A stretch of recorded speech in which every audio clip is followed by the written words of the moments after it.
we live our lives just pursuing health, we're going to end up disappointed, because the question is like, well, what is health for? Then we end up finding that what we're ultimately longing for is in some ways something that can't be satisfied by any particular thing, because we have in ourselves this kind of natural desire for God that only God can fill. Welcome to the Habit Podcast, conversations with writers about writing. I'm Jonathan Rogers, your host. Dr. Warren Kinghorn is a psychiatrist and theologian at Duke University, where he holds joint appointments at Duke Divinity School and the Duke University Medical Center. Warren's work focuses on the intersection of theology, mental health, and human flourishing, and he brings an integrated, humane perspective to questions that too often get reduced to biology or technique. His new book is Wayfaring, a Christian approach to mental health care. In this episode, Warren Kinghorn and I discuss how the metaphor of the human being as machine has shaped mental health care, and what's gained by reclaiming the older metaphor of the human as wayfarer. We talk about the ways that Thomas Aquinas' theological vision of human behavior opens up a richer account of freedom, agency, and virtue. And we talk about the possibility that the meaning of life is an active participation in blessing.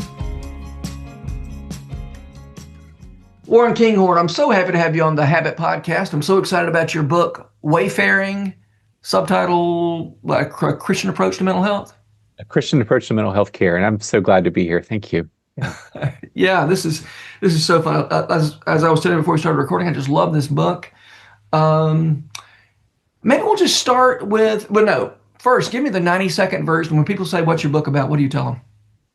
Well, I'm a psychiatrist. I love being a psychiatrist. I see things in the modern field of psychiatry that I think extend to the broader field of mental health care, where people can feel like they're being treated like machines that need to be fixed, and they can feel like they're being carried along on a kind of assembly line. And I want to resist that. And I think that Christians have all the resources that we need to resist that. So in place of the image of the human being as a machine, especially the human body or mind as a machine, I draw on St. Thomas Aquinas, the 13th century philosopher and theologian, to argue for a different image of the human as a wayfarer or pilgrim, and as human life as a journey, and the practices of mental health care as being able to accompany each other on a journey. Love it. Let's talk about that image of the machine metaphor.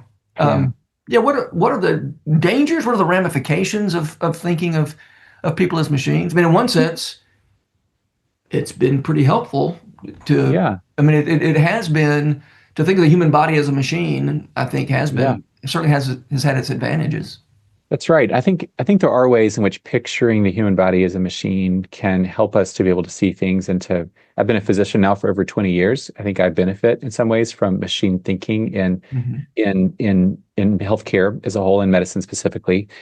I think there's limits, though, and I think it's important to name that we live in a culture where we're surrounded all the time by machines. So you and I are talking in different cities. We're depending on machines to, allow us to have our conversation, and this permeates our ways of thinking, not only about the world around us, but also about ourselves.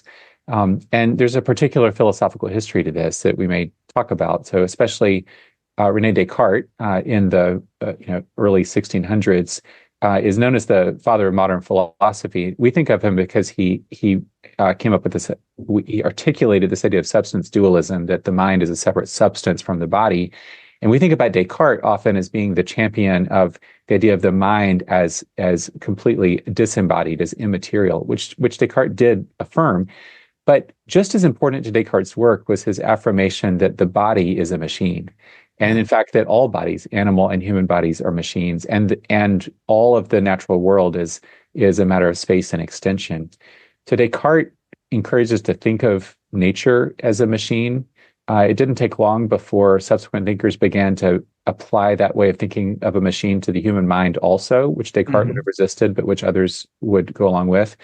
By the time we had the rise of modern psychology and psychiatry, this idea that the human mind operated like a machine or as a machine was just kind of in the water, so to speak.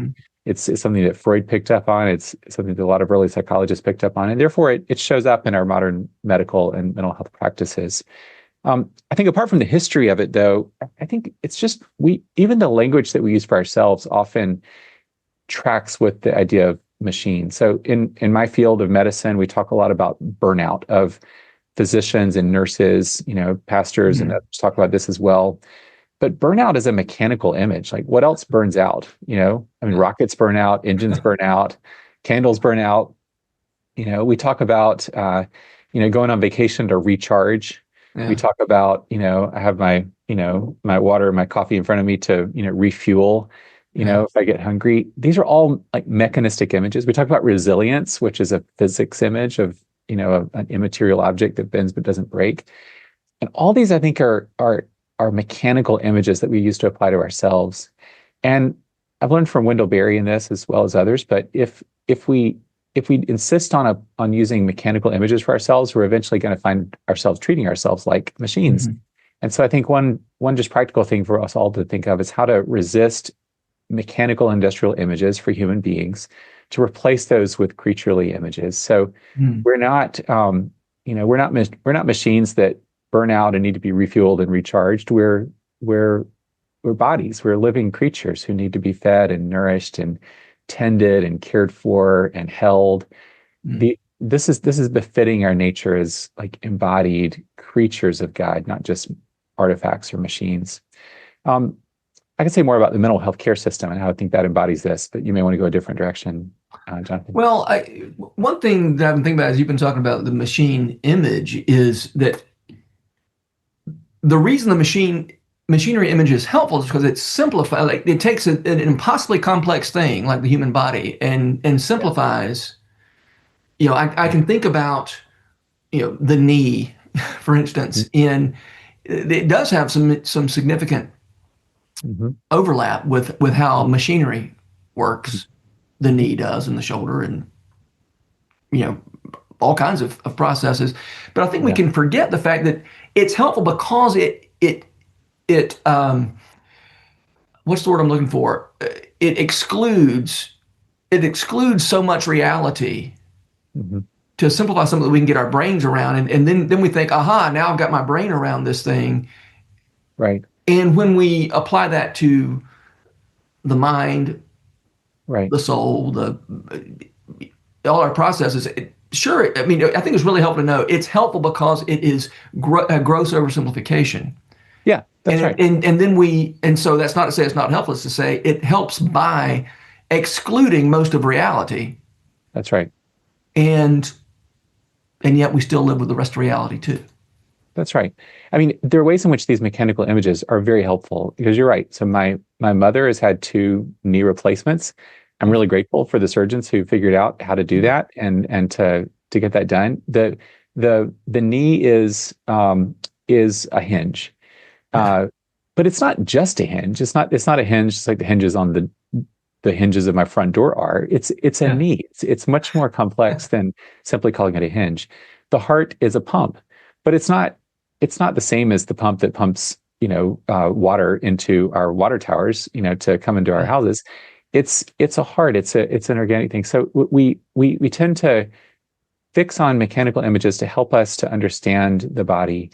And the danger is when those images come to subsume our understanding of the body, or frankly, any part of the body itself, because the body is almost always more complex than any of these mechanical images. And that especially applies to the brain, and it applies to the body that relates, the body as a whole as it relates to our knowing and thinking and acting. So, I mean, there's been lots of images of what might we draw on from the language of mechanism to describe the brain? Is it a computer? Is it a neural network?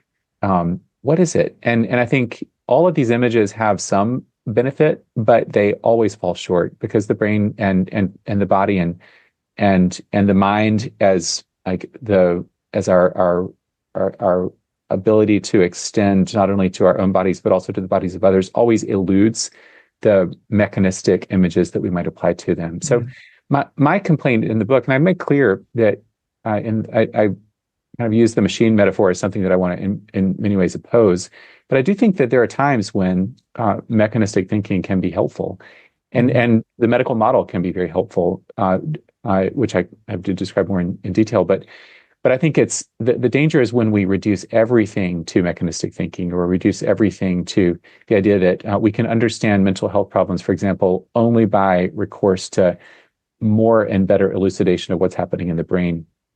I think our language always comes to an end, and we're left with some mystery that exceeds our ability to name it. Yeah. Well, and you're coming from a long tradition here, but you talk about the idea that what it is to be human is connected very much to the reaching toward, right? Well, you're talking about wayfaring. That's the name of your book is Wayfaring. Right? We are on a journey. We're moving towards something. You say that living beings always act toward ends that we discern to be good for us. Yeah. Right? We are always a hammer doesn't. The user of the hammer may have a purpose for it, but the hammer doesn't have a purpose. It doesn't seek out. Yeah. No machine seeks out its own purpose. It has to come from outside it. And yet, what it means to be a human being is we are pursuing what we think is going to be good for us. Unfortunately, we're not very good at knowing what's good for us. Yeah. And that can be framed as sin. It could be framed as bad mental health. I mean, those are, I shouldn't say framed. I mean, some ways that we are bad at knowing what's good for us manifests in what's traditionally been called sin, and some of our pursuit of what's bad for us falls into the category of mental health, ill mental health. Is that fair to say?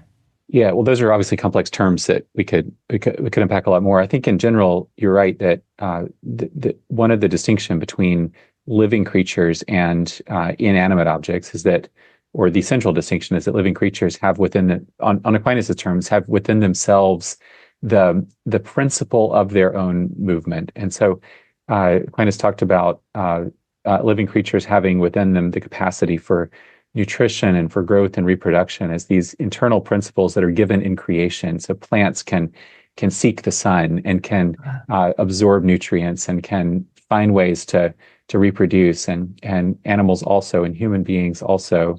And human beings, for Aquinas, unique among all creatures, are those that can not only do the kinds of creaturely tasks of growing and feeding and procreating and other things, but also can order our lives by according to God's ordering of the world. And so for Aquinas, humans have this God-given capacity that he referred to as the intellectual faculty of the soul to know God and to be able to know God's ordering of the world, so as to be able to regulate and to order our lives accordingly. And of course, we always do that imperfectly. We do that imperfectly in part because we're finite creatures, like we are embodied, and the fact that we're embodied means that we always are dealing with a kind of creaturely limitation, but also we're wounded by sin, and so we find ourselves like distracted in various ways and unable to see the truth of God and unable to order our lives according to the things of God.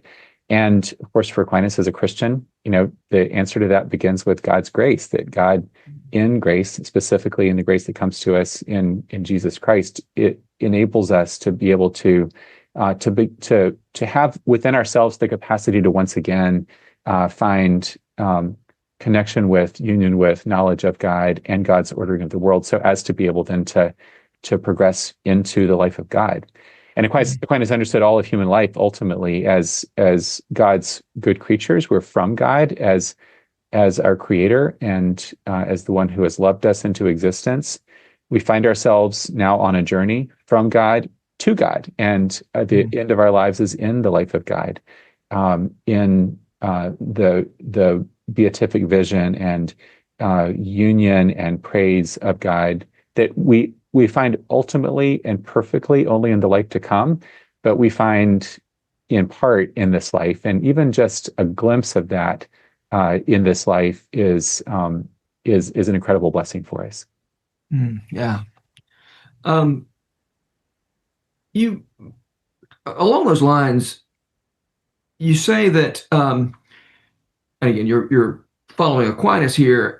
We really can't understand a thing unless we understand the end toward which it is directed. Mm-hmm. And then you say the question of whether a person is moving toward ends or goals that are life-giving is not a neurochemical question, but a moral question. Mm-hmm. Mm-hmm. Can you, how are you using the word moral question there? Yeah. Well, the part of the book where I talk about this is when we talk about Aquinas' understanding of the four causes, which he draws from Aristotle. And very briefly, without going into too much technical detail, Aquinas would have said with Aristotle that you really can't understand what a thing is. And especially he's thinking here about what we would consider like natural things like trees and frogs and human beings, without understanding four dimensions of its existence. One would be the material dimension or material cause, which is basically the matter of which we're composed. It basically means that like I'm sitting right here at this desk and no other creature can sit exactly where I am because I'm here. They'd have to push me aside to be able to do so. Another would be the formal dimension or formal cause. And by that, it means how is the matter configured? Like what's the shape and form that the matter takes? So in this case, the form of the matter of my body is not just a human body, but it's specifically me. We're in Kinghorn, this, as all of us are, a kind of unrepeatable, unique person. And he also understood the efficient cause as like those things that have enabled us to grow into the kind of creatures that we are. So that obviously begins, with the first moment of our conception and development, but it continues to, and there's a lot of different ways to understand that. And then finally, he said, you can't understand what a thing is without considering what he considered final cause, or the ends and goals toward which something is directed. This is clear. Like, let's say that you're like in a museum or going through an old, drawer in a house that's been neglected for a long time, and you find something that clearly at some point had a function, but you don't know what it was, and you're like, I can see this thing in front of me, but I don't know what it is. Like, what do we mean when we say we don't know what it is? Like we can see it's maybe a piece of metal that looks kind of sharp, but not a knife. And like we can describe that. But until somebody says, oh, that's a letter opener, then you don't actually know what it is. Like, and that applied to an artifact, something that humans have made, is an example of how sometimes to know what something is, you have to know what it's for.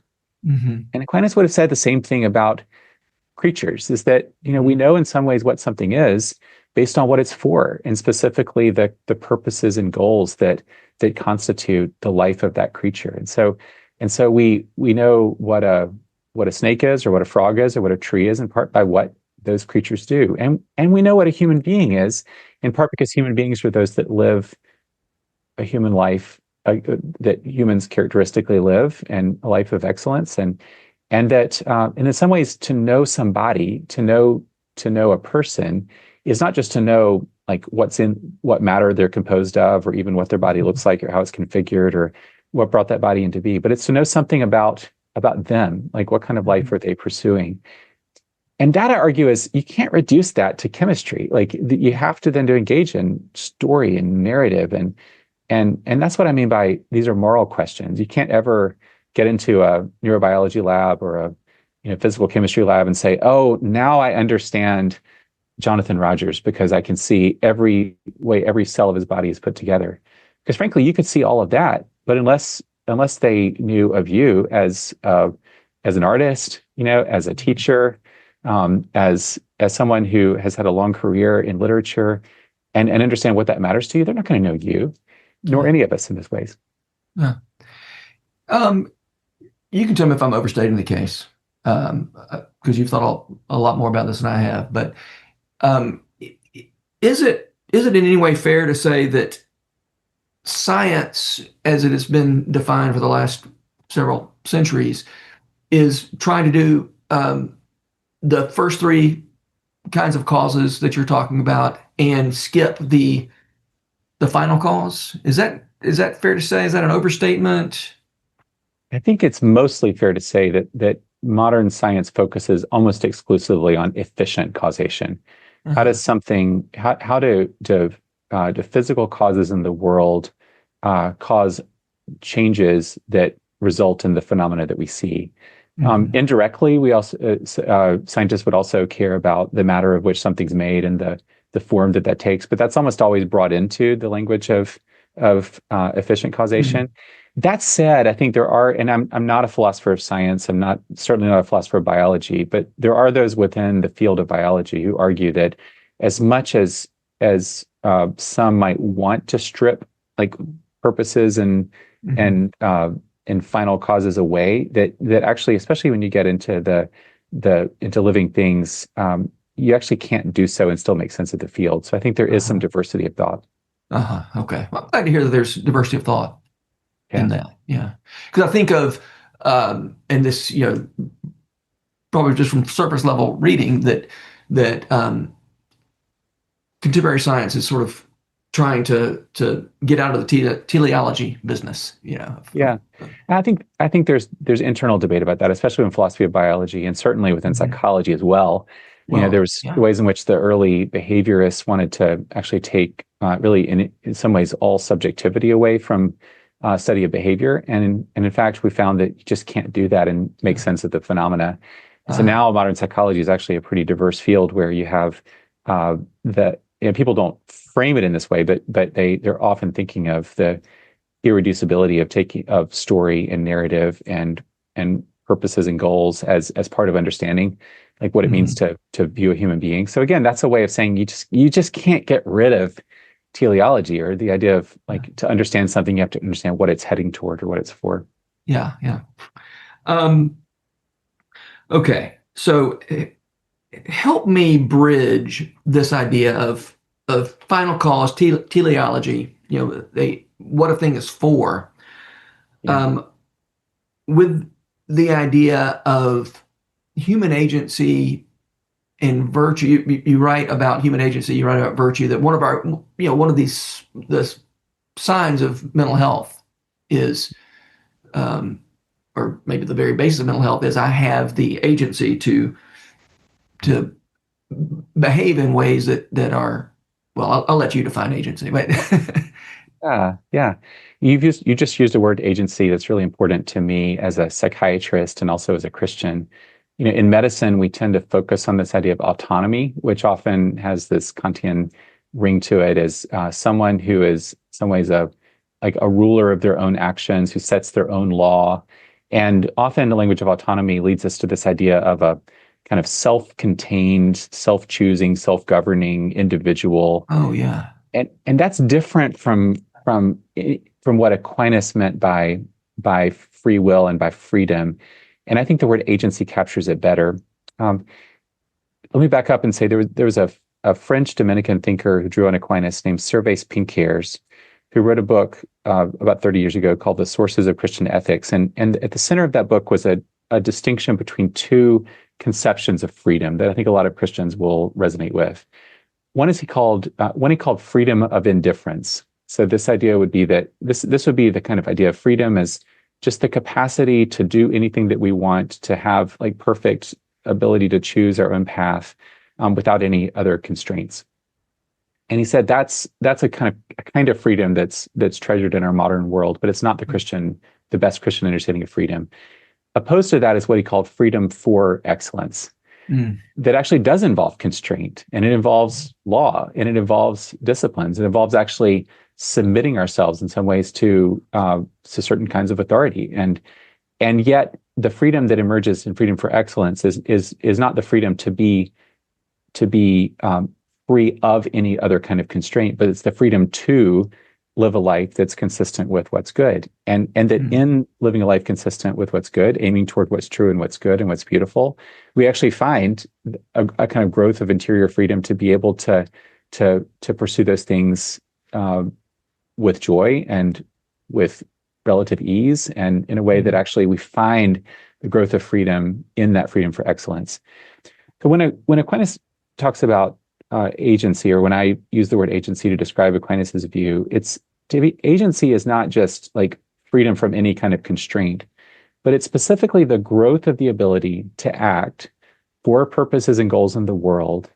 That in some ways we are the seat, or he would have said the principium, the originator of our actions.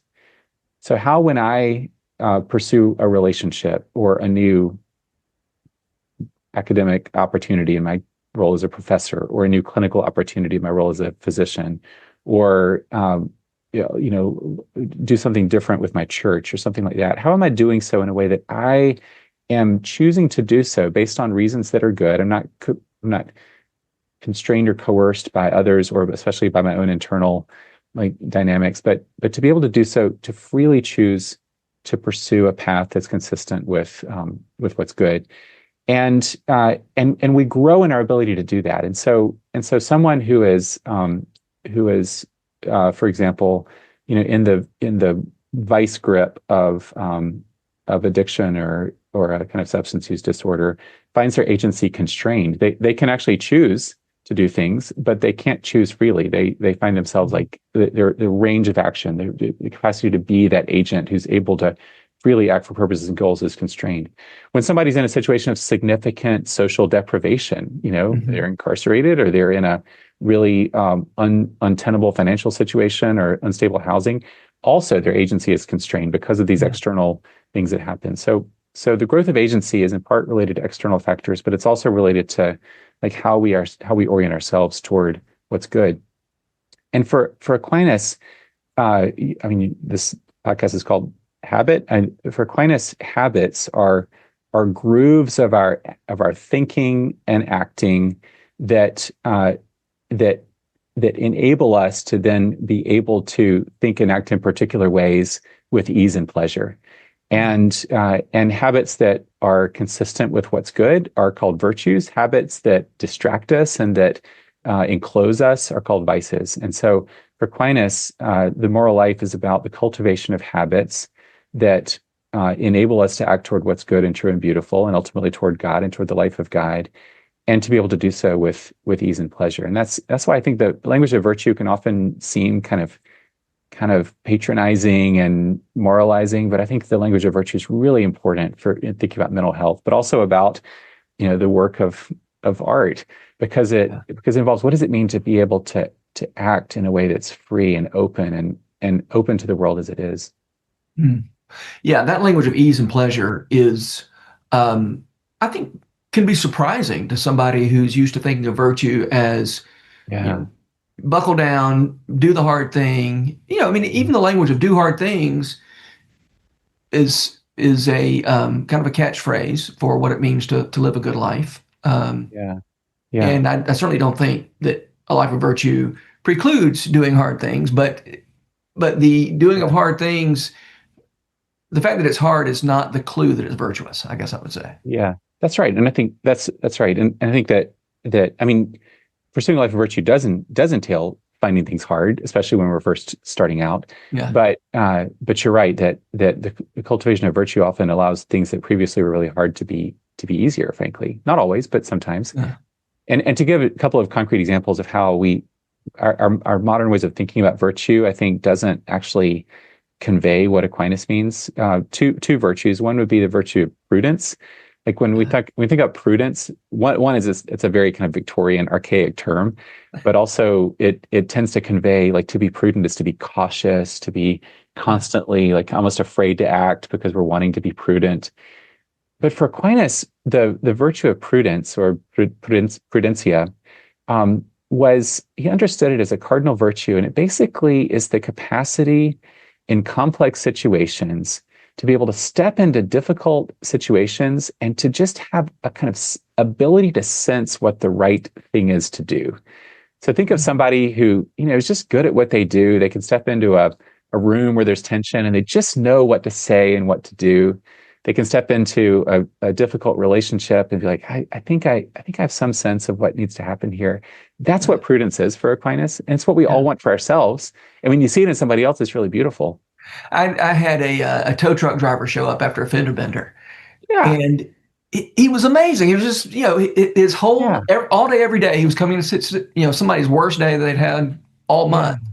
And he was just there to sort of just to help. And that's right. Such a great example of prudence. That's right. It's a specific example of like, he's had experience. He's kind of knows how to step into a hard situation and be like, hey, it's going to be all right. We're going to get this taken care of.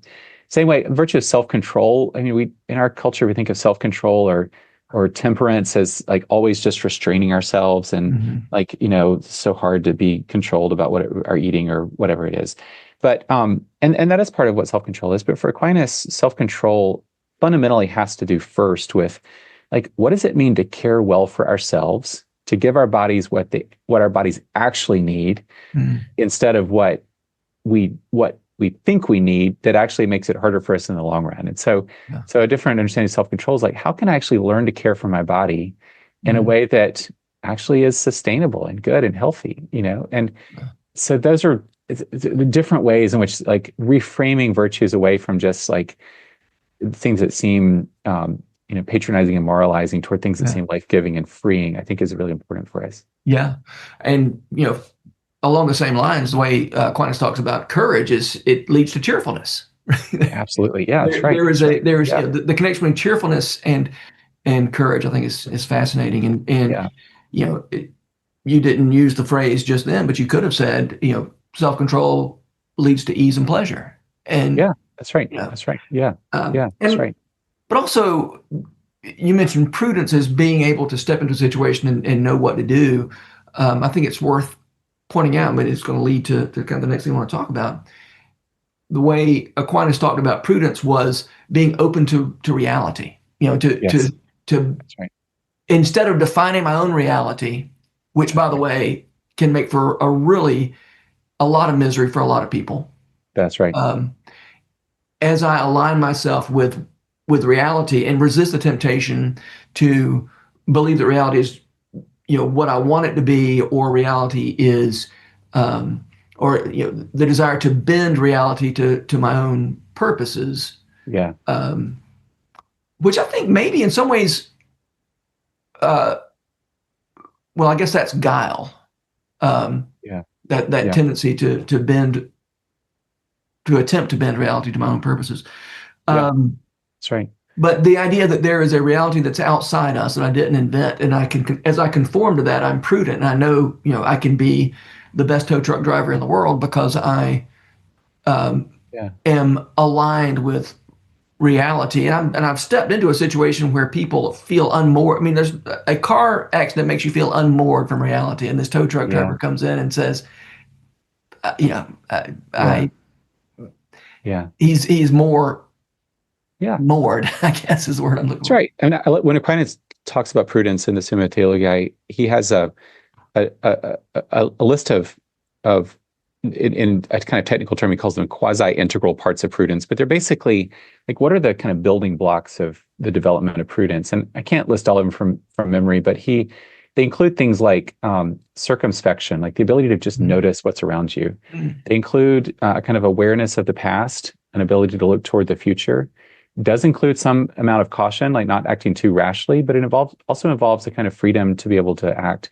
It involves teachableness, you said docility or docilitas, like the ability to learn. So again, like when we think about, like, now that we're having all these debates in our culture about higher education, for example, and like, what is the point of education? I think some of what Aquinas writes about, like, these integral parts of prudence as like things that we want students to cultivate, awareness and reflection and teachableness and, and caution. And I think there's a lot of wisdom there for teachers, I think, as well. Yeah. Love it. Well, you point out something I found so interesting, and that's that for Plato, an idea was something that was outside, that existed out in the universe somewhere, and I have access to it by way of the mind, but the idea is not internal to my mind. And post Descartes, we tend to think of an idea as something that's happening inside my mind, and maybe after Descartes, an idea is something that's actually inside my cranium, in the neural networks inside my head. Eventually, maybe, and that's, you quote Charles Taylor: "The order of ideas ceases to be something that we find and becomes something we build." That to me is something that was really helpful to think about. And I'm not primarily an intellectual historian. I've learned a lot from folks like Charles Taylor. And the book I quote from in that particular section is his older book, Sources of the Self, where he talks about, like, how did we come to have our modern sense of self? And he has a set of chapters on different thinkers, but in a chapter on René Descartes, who I mentioned earlier, he makes the point that that for Plato, the ideas were like existing in the world of like ultimate reality, and so knowledge was in some ways the confirmation of the mind or participation of in the mind of that involves participation in the world of ideas.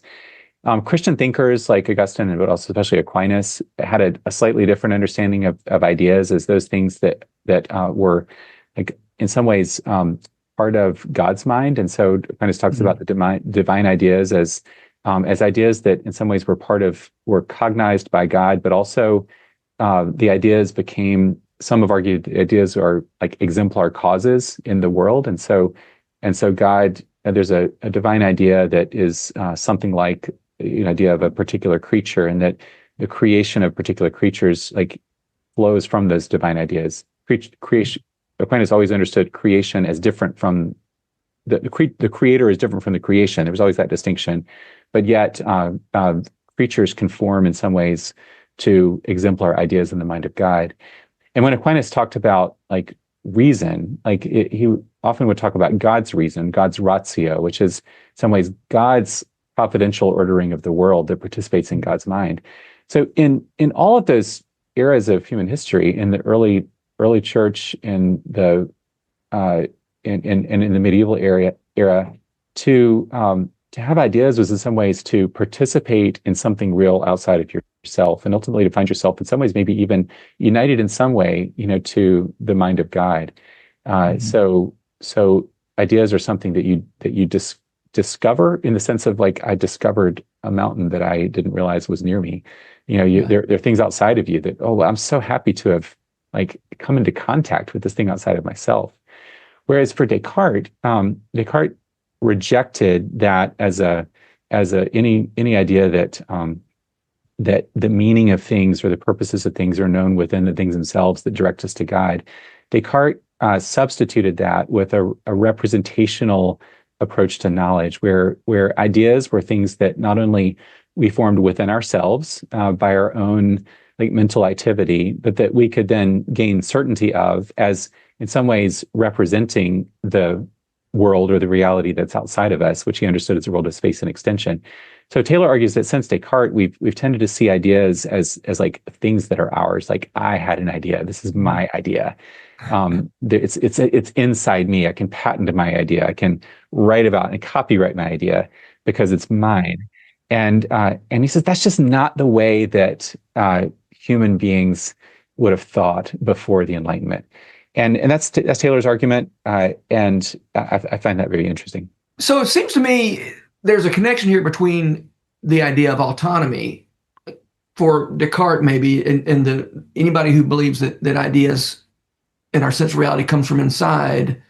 The goal will be autonomy, and the way you defined agency before as the ability to make choices that lead to excellence.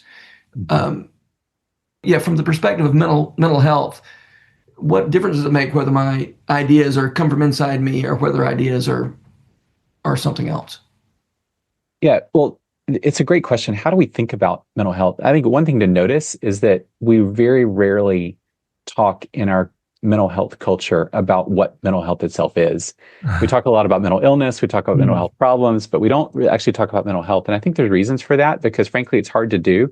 And when people do it, you begin to get into questions of like, what does it mean to live a well-lived human life? And that's something that we don't often want to talk about in psychiatry. It's easier to talk about a neurochemical question than a moral question, isn't it? Yeah, that's right.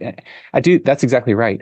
I did in the book talk about ways that when mental health is talked about constructively, like what are some of the attributes of mental health that are framed? And I list 7, I call them natural goods of mental health. And they're personal and bodily security, positive regard for oneself and one's life, the capacity for a full range of emotion, the capacity for finding meaning, purposeful and engaging activity, the capacity for intimate and fulfilling interpersonal relationships, and the ability to respond flexibly and creatively to challenges.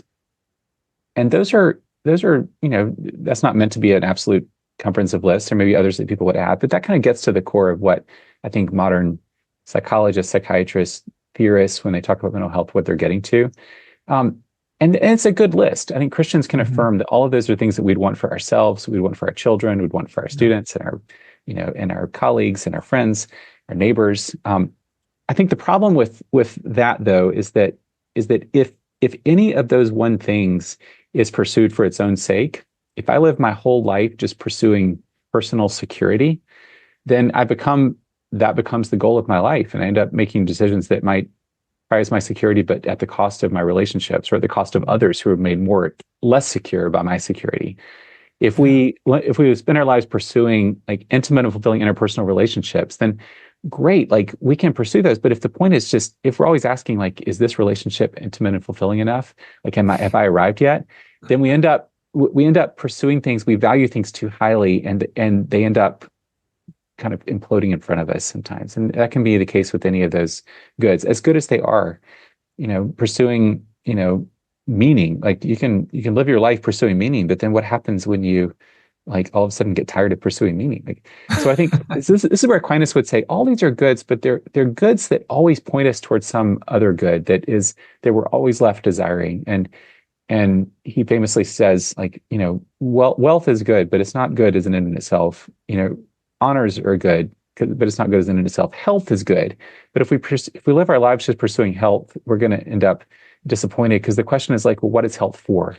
And when we kind of keep pursuing like this question of like, what is wealth for? What are honors for? What is health for? What is mental health for? What is excellence for? Then we end up finding that what we're ultimately longing for is in some ways something that can't be satisfied by any particular thing, because we have in ourselves this kind of natural desire for God that only God can fill. And so Aquinas would say, as a Christian, and I think Christians can broadly affirm this, that our ultimate fulfillment as human beings is found in pursuing and ultimately in being united with the life of God. That, as before, we only find in full in the life to come, but we can find it in part in this life. And so that's I think a way to frame what Christians are aiming for when we think about the goal of human life, as in some ways, if God is like perfect in God's self, if God is supremely happy, then in some ways we're invited to participate in God's life.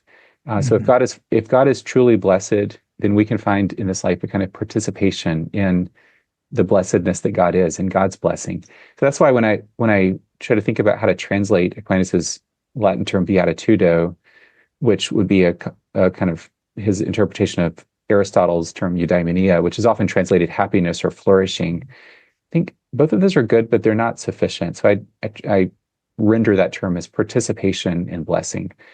We live our lives pursuing, in some ways, God. We find by participation like a glimpse of the life of God. That's participation in blessing, and that's the end and goal of our lives as human beings, Christians would say. And the goods of mental health are goods that we can find along the way. I think I would say. Yeah. But I the love goal that of our life is not mental health. Participation in blessing, and the assumption that the blessings are there, and we participate. We don't create the blessings. No. We put ourselves in the way of the blessings. We put ourselves in a position to receive. That's right. And true blessedness, it is in the very life of God. And so like we just like get to participate in it just a little bit, like a time when you like, you have a sense of, wow, something happened there. I felt myself opening in some ways to something that doesn't feel like it just came from me, that I'm somehow participating in something broader than me. And that's when we begin to feel that and experience that in this life. Yeah. I know you're a Pieper reader, and I love Pieper's formulation that to love a thing is to agree with God that it's good. The God who made this thing and said this is good, is to agree. That feels like a kind of participation and blessing, to be able to agree with God that the good things God made are indeed good. Yes, and Pieper's affirmation that I've say in almost every time I talk to a group, that when he meditates on Genesis 1:31, and he asks, like, what does it mean for God to see all that God has made and behold it's very good? And he says it's something like approval, not approval for every state of affairs or for everything that happens, but God's approval for the basic existence of the creature. That for God to look at the creation and say it's good is to say it's good that you exist. Yeah. It's good that you're in this world. And man, that's just something we need to be able to say to each other as God says it to us. Yeah. Warren, I'm so glad that your book exists. I hope a lot of people read it and get as much good out of it as I did. And well, all right, I'm glad you exist too. Thanks for being I'm glad that you exist, Jonathan. Thank you so much. I really enjoyed speaking with you. Thank you. The Habit Podcast is brought to you by The Rabbit Room, where art nourishes community and community nourishes art. You can support their work, including this podcast, by becoming a member. Visit rabbitroom.com/membership. Special thanks as well to Taylor Leonard for letting us use her song Diamonds as the theme music for the Habit Podcast. You can learn more about Taylor and follow her work at taylorleonard.com. The Habit membership is a library of resources for writers by me, Jonathan Rogers. More importantly, The Habit is a hub of community where like-minded writers gather to discuss their work and give each other a little more courage. Find out more at thehabit.co.